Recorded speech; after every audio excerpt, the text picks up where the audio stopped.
Welcome to GRE Snacks, snackable episodes about the GRE exam and graduate school admissions. I'm Tyler, founder of Achievable. Our affordable $199 online GRE course includes everything you need to ace your GRE. A full textbook, tons of GRE questions backed by our memory-enhancing algorithm, and full-length practice exams. You can try it out for free at achievable.me, and if you like it, the code podcast gets you 10% off at checkout. Now let's get started. So today we have Brian Prestia from Reason Test Prep on the phone. Good to have you, Brian. And if you could just tell us a little bit about yourself and your firm for those who haven't met you yet. Sure. Thanks, Tyler. Thanks for having me on. Thanks for having me back. So yeah, I'm Brian Prestia from Reason Test Prep. I'm the owner. We do online SAT, ACT, GMAT, and GRE tutoring.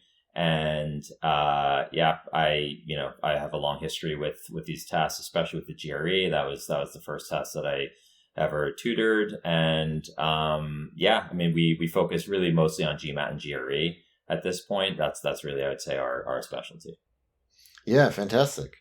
Well, and so part of it sounds like you're really just kind of super well versed in the verbal section, just based off talking to you. And you want to talk about GRE Vocab.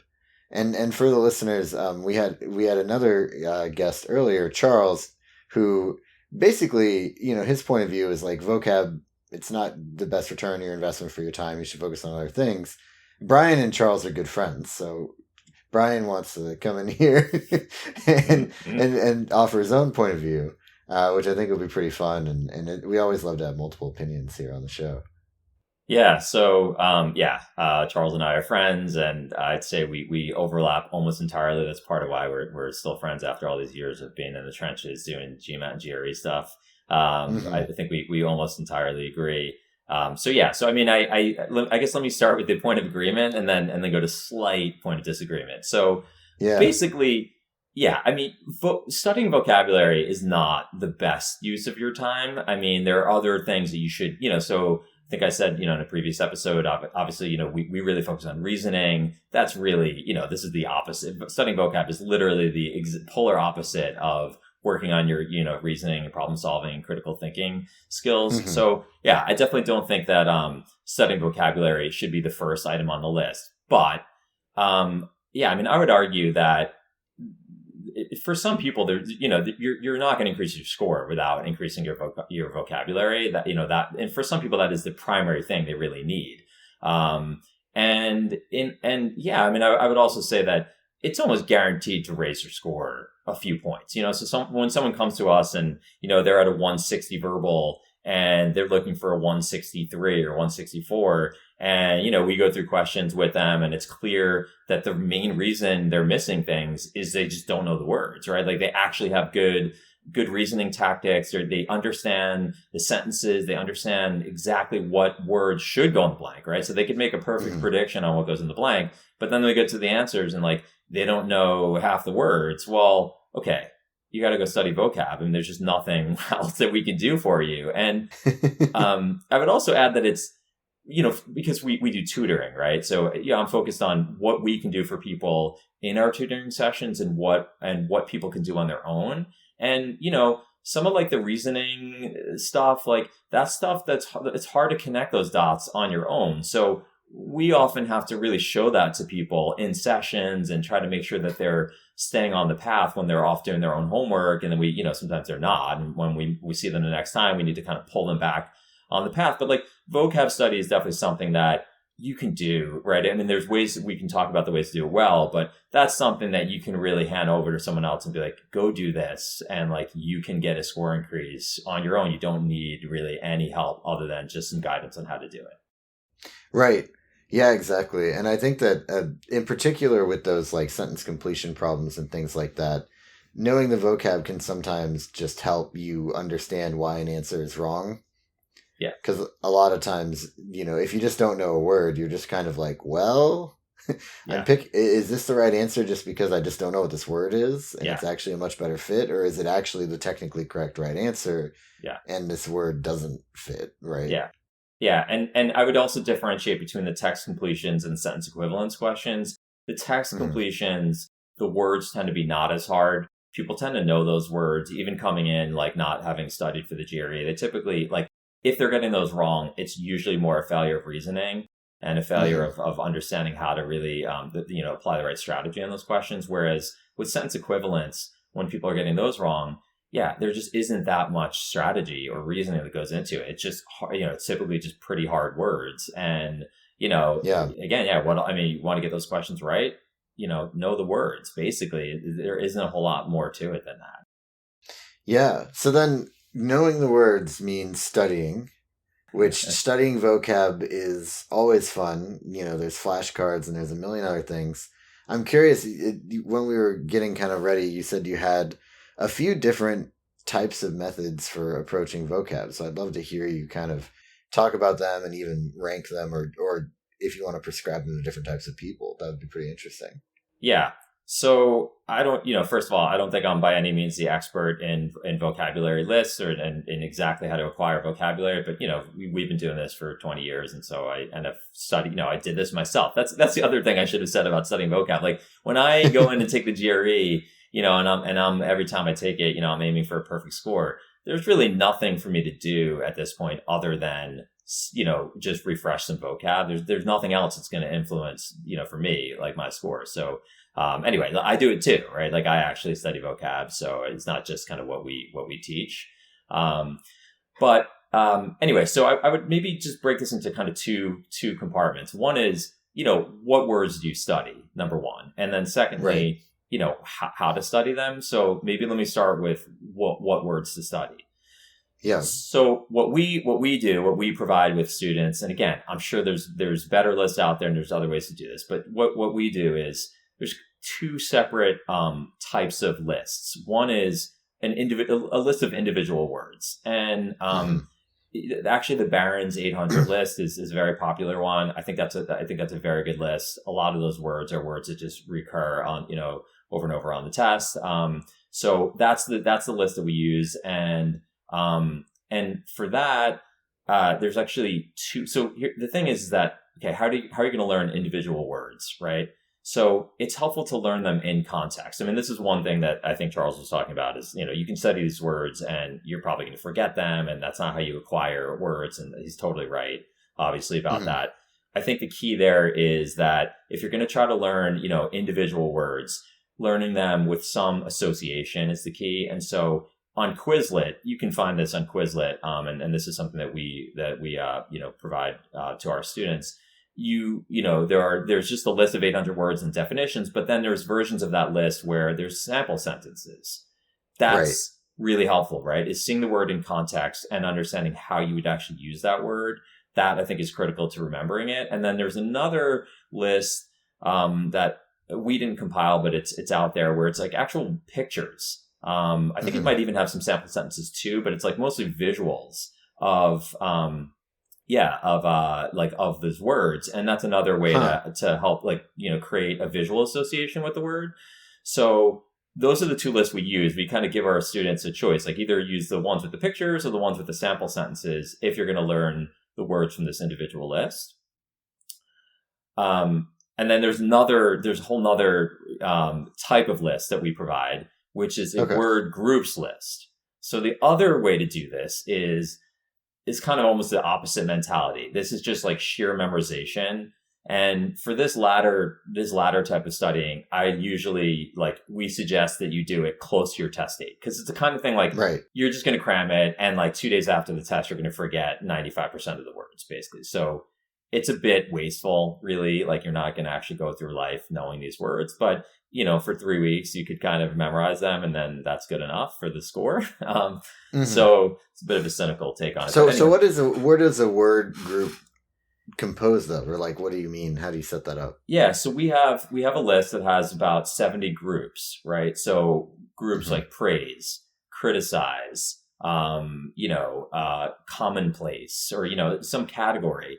And then there's, like the criticize category. I mean, there's so many words in the English language, good, like hard GRE words even, that roughly mean criticize. Right. So like probably dozens. Yeah. Yeah. I think I would have to look, but I think our like criticized category has, 25 words or something like that. Like, yeah. Now isn't English fun, everyone? It's so much fun. We all, what a funny language to be to be dealing with every day. Yeah. You could argue that it's pointless that this is even on the GRE in the first place. I mean, that's another great podcast to have if you want to go there. But anyway, it is what it is for now. So yeah, so for that, what we suggest is you're not really looking to learn the individual nuances of the word and how you use them in context. It's really just a memorization thing. You're just trying to memorize what category the word belongs to. So, Right. For criticize, you've got words like admonish and diatribe and lambast and whatever. There's many, and so those words of different intensity. They're not all used in the same context. I mean, some are verbs, some are nouns, like whatever. But I'd say on a lot of the GRE questions, you don't necessarily need to know how to use the word, right? Like if you know it belongs in the criticize category, and there's no other word in the options that means that, then, if you know that the meaning that's called for in that blank is criticized, like you're going to get that right, even if you don't actually know how to use that word. Right. Yeah. And so that sounds pretty efficient, but yeah, like you said, maybe later on you'll be like, oh yeah, lambast. Doesn't that mean criticize? But maybe not. Yeah. Yeah. I mean, honestly, you're probably, if so again, I think of this as two different types of vocab study. One is really learning individual words, how they're used in context. That's the kind of thing that you're likely to remember probably past the GRE. And that is something you could study for a while leading up to the test. You could do that for a month or 2 months leading in. Whereas like the word groups, we tend to tell people, don't even look at this until about a month before or 3 weeks before and just cram it. Because unless you're going to do it regularly, like every week, right? Then you're going to forget it anyway. So some people get started on it and they're gung ho. And then all of a sudden, 3 weeks later, they haven't really touched it. And it's like, well, you're kind of going to need to start over because you're actually just memorizing, these words and what categories they belong to. Right. So, yeah. And then something else that, I mean, I don't really try to pitch achievable a whole lot in this whole podcast, but something that is particularly important with studying vocab is studying it more than once. Yeah. Right. I think if you review whether it's this individual word or a grouping of words one time, the chances of you remembering that kind of at all, but especially 2 or 3 weeks later, is actually pretty low. Yeah. So that's, we solve that with our technology product. We use a method called spaced repetition, and we space it out according to what we think your memory strength is, and then make you do it again a few times until we're pretty sure you got it down pat. Yeah. But whatever way, online or offline, that you want to do that for yourself, definitely do your reviews more than once for both methods, really. Yeah. So maybe I can say that actually kind of segues into the other point, which is, okay, how do you really do this? Now, again, right. I'm not the world's expert on memorization of vocabulary or learning or really deeply learning vocabulary. But yes, what you said is obviously true, is the more reps you get at seeing these words, the better. There probably is an optimal spacing for how often to see them and things like that. So this is maybe, there might be more scientific ways to achieve what I'm about to describe. But what we suggest is the following, is that, and then, there's physical. So the other thing is that this is partly personal, right? Some people like to write the words on physical flashcards and have actual note cards and look at those note cards. Some people like to do it on an app, on a phone. Some people like to do it, more through audio or something like that. So obviously people are going to differ there, but broadly what I would say is that what we suggest is that you create different groupings. So let's say that you're going to take this Barron's 800 words, right? Now, 800 words is a lot, right? And again, this will segue into kind of your point about getting reps with the words. What we suggest is that you create, say, 4 groupings, okay?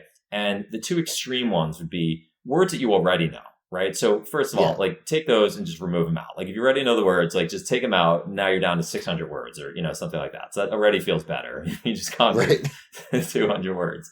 And then on the extreme opposite, take out words that you've never seen before. And then when you look at the definition, you're like, okay, literally I would have predicted a definition that has nowhere even near what this word actually means, So it's you have no association with the word whatsoever. You're not even close to guessing the meaning. So, take that out as well. And let's just, for argument's sake, say that's another 200 words. You just remove that. and you set that group aside. It doesn't mean you're never going to learn those, but you don't have to bite off 800 words or even 600 words. So you can kind of reduce it down, and this will increase the reps with the words that you have remaining. And then with the remaining words, I would create two groups. One, we call it the strong category, and the other is the weak category. And the strong category are words that you kind of know, you're kind of guessing it, but like you still feel like you should see those words. You should get some reps with those words so that you're still seeing them, right?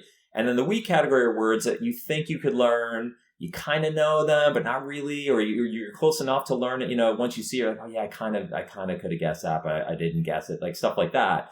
And that's your weak category. And then basically what you do is the categories start to shift over time. You start to move words. So basically words that are in the strong category, as you see them over and over, you're like, okay, like I actually just know this word now. Like I'm never going to forget this word. Now you move it into the I know this word category, and you never look at it again. And then words that were in the weak category, they start to become strong. You move those over into the strong category. And then as that weak category gets smaller, you take words that are in the, I had no idea what these were and I threw them out, and you start to pull them into the weak category so that you have a more manageable list of words that you're dealing with, and you're dealing with words that are easier to learn, right? Like why try to learn the words that you can't connect with at all and have no association with at all? Is start with the words that are just easier to learn.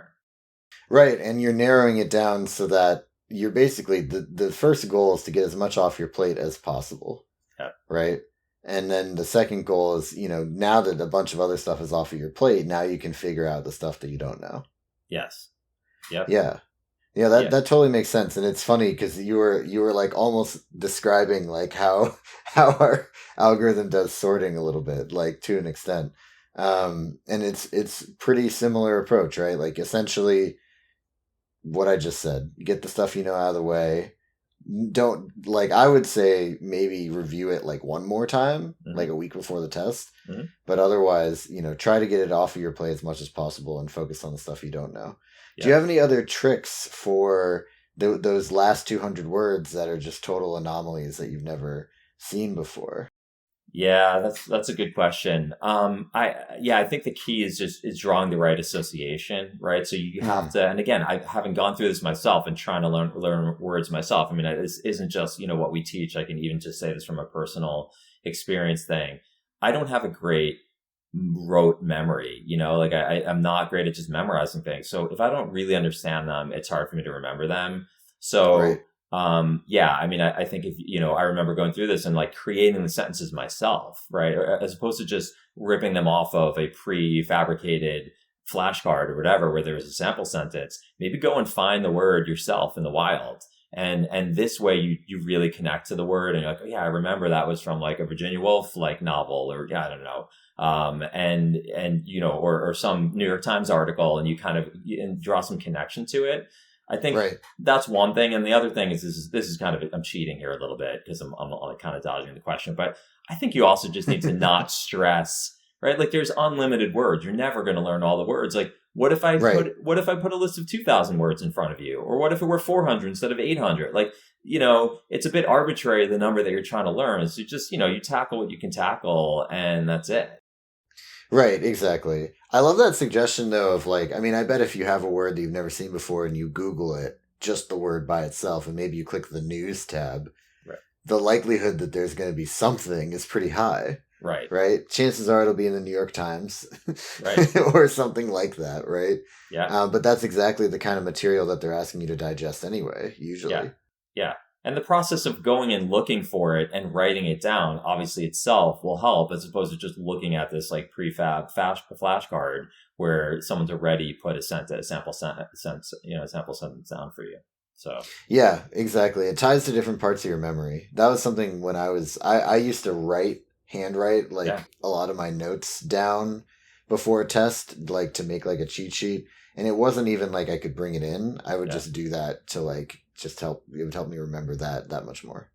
Yeah, I got to say it's funny because I am not like that at all, but we see people like that, in our tutoring. And I personally recently tutored this girl who happened to be a Columbia undergrad, and she was taking the GRE to go to grad school, and she's super smart. And she was one of these people who like we did everything we could and there was nothing left but vocab, on the verbal side. And I was like, look, like just go study. We gave her, I gave her all the, all these words, and she had like it was like a 4-point jump or whatever in her score. That doesn't mean it was just the vocab, but I think the thing is that she, after the test, was like, there were totally the vocab like helped. Like there were so many words that I'd studied. So I had a call there after. I was like, what do you do? Like, tell me, I want to know what, because it obviously worked. And she was like, I just like wrote down all the words on like a piece of paper and just like wrote, and then like, wrote them down again. And she just kept like, made a huge list and then would rewrite the words and write sentences. And, that's not the way I personally learned, but, some people do. So you have to find what works for you. Yeah, absolutely. Well, thanks so much, Brian. This has been GRE Snacks, hosted by Tyler from Achievable with Brian Prestia from Reason Test Prep. Achievable has a great online GRE course, and you can try it for free at achievable.me and use the podcast if you like it to get 10% off.